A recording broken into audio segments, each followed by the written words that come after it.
It's the summer of 2020. I'm still working as a prison counselor at the time.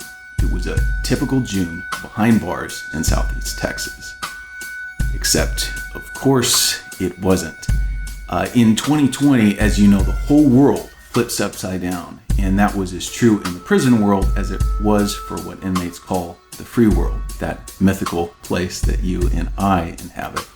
But it was still hot because even 2020 couldn't change that. So, one morning, I'm roaming the cell blocks. I'm seeing inmates for daily mental health rounds, and I'm sweating. There's no air conditioning. I'm in the segregation area at the back of the prison, the most dungeon-like part of the unit. It's basically jail inside of prison.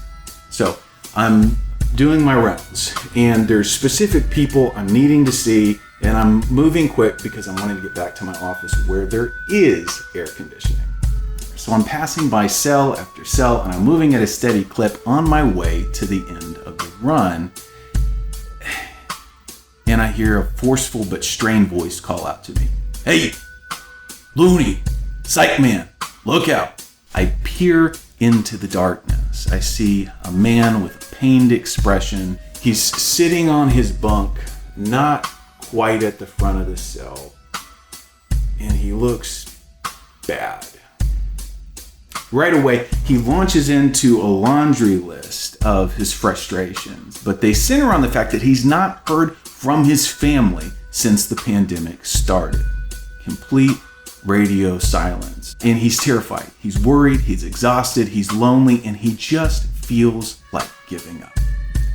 So I'm looking at the guy, and he looks familiar to me. I know I've seen him around the unit, but I still can't quite place him. I let him vent about his problems, and eventually something clicks. And I remember he's one of the inmate janitors. Never really talked to him before, but he had always seemed like a pretty good guy.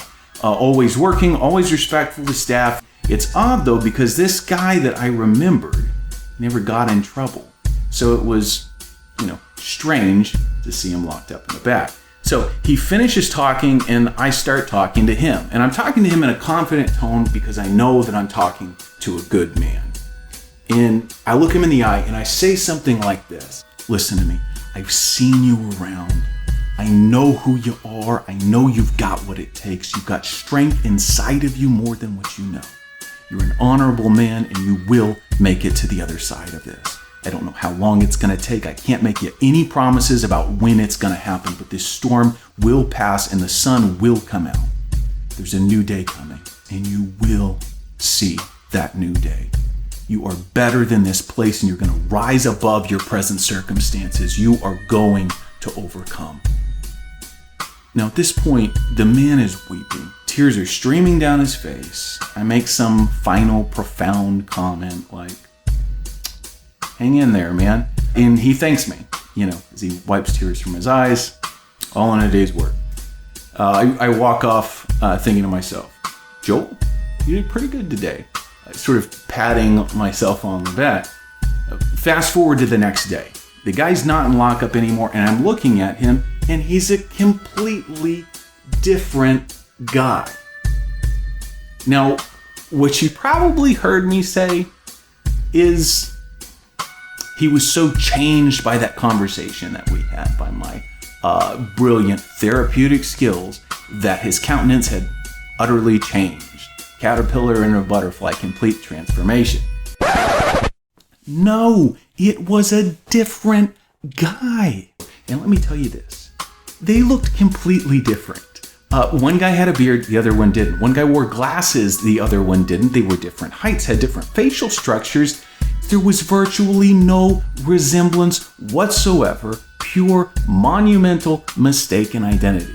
And here's the kicker. That first guy, the one I had been talking to at his cell, the one I told was so great and strong and whatever else I said, I remember him now, the real him, and how not great he actually was. Irresponsible, always in trouble, and I could not have been more wrong.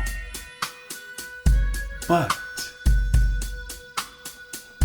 in my wrongness, I had somehow said exactly the right thing. my complete and total ignorance became the vehicle in that moment for me to speak exactly the words that man needed to hear. Though he was not the man I took him for, my words took him somewhere he needed to go. And so I wonder if some of your mistakes, your great mistakes, have also taken you somewhere that you needed to go.